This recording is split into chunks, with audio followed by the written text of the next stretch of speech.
Perusahaan otobus ini bisa dibilang menjadi mbahnya perusahaan otobus di Jawa Tengah. Berumur 77 tahun, setengah abad lebih dalam melayani perjalanan penumpang setianya. Tetap bertahan dengan kelas ekonomi non-AC-nya meskipun dapat serangan dari para kompetitor yang selain upgrade unit armada juga menawarkan kelas ekonomi, cepat, patas, ataupun eksekutifnya. Perusahaan otobus tersebut adalah perusahaan otobus Mulyo. Nama Mulyo tentu tidak asing di telinga masyarakat jalur selatan Jawa Tengah. Berdiri sejak 1947, PO Mulyo memiliki jasa besar dalam mengantarkan para pengguna setianya di jalur Purwokerto, Jogja, Solo. Perusahaan otobus yang berkantor di Jalan Yosudarso, Gombong, Kebumen, Jawa Tengah ini didirikan oleh Bapak Mulyo Widarto, yang kemudian setelah beliau meninggal dilanjutkan oleh anak beliau yaitu Bapak Haji Sunarman. Nama Bapak Sunarman lebih banyak dikenal masyarakat luas hingga saat ini. Awal trayek PO Mulyo adalah Gombong Purwokerto dan Gombong Yogyakarta dengan kelas ekonomi non-AC-nya. Kemudian berlanjut pada 1962 Mulyo mendapat izin trayek Gombong Kediri dengan bus Dodge-nya atau bus bermoncongnya.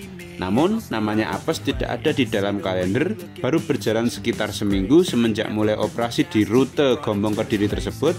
Bus Mulyo mengalami kecelakaan di daerah Purworejo yang membuat manajemen menghentikan operasional di rute tersebut.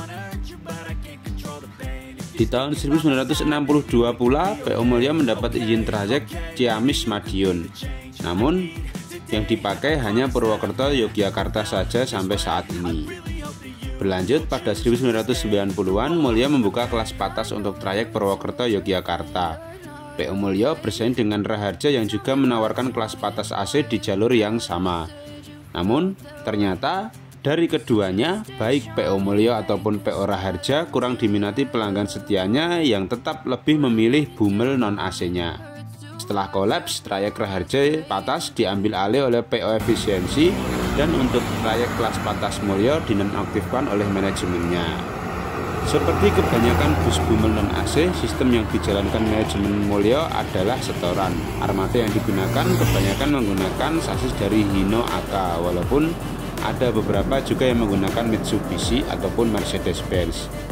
Bus yang dipakai ada yang X Harapan Jaya dan juga Garuda Mas dengan livery warna putih dan tulisan Mulyo besar warna merah yang terpampang jelas di setiap kanan kiri bodi busnya. Masa kejayaan Mulyo bisa jadi sudah berakhir, tapi masih bertahan dengan kelas bumel non-AC-nya hingga saat ini. Dulu, selain Mulyo, di lintasan Yogyakarta ada PO lain seperti Utama Putra, Raharja, Aman, dan RP Jaya yang saat ini tinggal kenangan.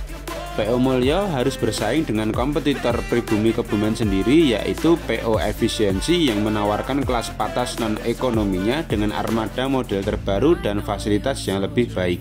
Selain itu, juga ada pemain asal Jawa Timur yaitu Eka dan Sugeng Rahayu dengan kelas cepat non-ekonominya. Ditambah saat ini, Sugeng Rahayu mempunyai kelas AC tarif biasa atau kelas ekonominya yang sudah memanjangkan rutenya hingga Bumi Ayu via Purwokerto. Tentunya hal itu semakin menjepit eksistensi dari PO Mulyo tersebut. Namun nyatanya hingga saat ini PO Mulyo tetap menjadi sahabat transportasi bagi sebagian besar masyarakat lintas Purwokerto Yogyakarta. Tarifnya yang tentunya lebih murah menjadi alasan kuat bagi mereka yang masih setia dengan pelayanan PO Mulyo, di mana dengan pendapat yang tidak besar harus dibagi dengan jatah nafkah keluarga. Tentu menjadi penolong bagi kalangan menengah ke bawah dengan adanya kelas non-AC dari PO Mulyo tersebut. Nah, itulah lika-liku perjalanan PO Mulyo dalam memberikan pelayanan menjadi sejarah yang tentunya tak mudah dilupakan. Banyak kenangan yang melekat di hati masyarakat yang pernah merasakan pelayanannya. Semoga PO Mulyo tetap eksis walau dengan pelayanan ekonomi dan tetap bertahan walau dihimpit beberapa kompetitornya. Dan bagi kalian yang pernah merasakan kursi bus Mulyo ini bisa diceritakan di kolom komentar ya, bagaimana rasanya, bagaimana kenangannya menggunakan jasa dari PO Mulyo. Dan apabila informasi yang saya sampaikan ada yang kurang, bisa juga ditambahkan di kolom komentar agar lebih komplit informasinya. Sekian, terima kasih, sampai jumpa di video kami selanjutnya.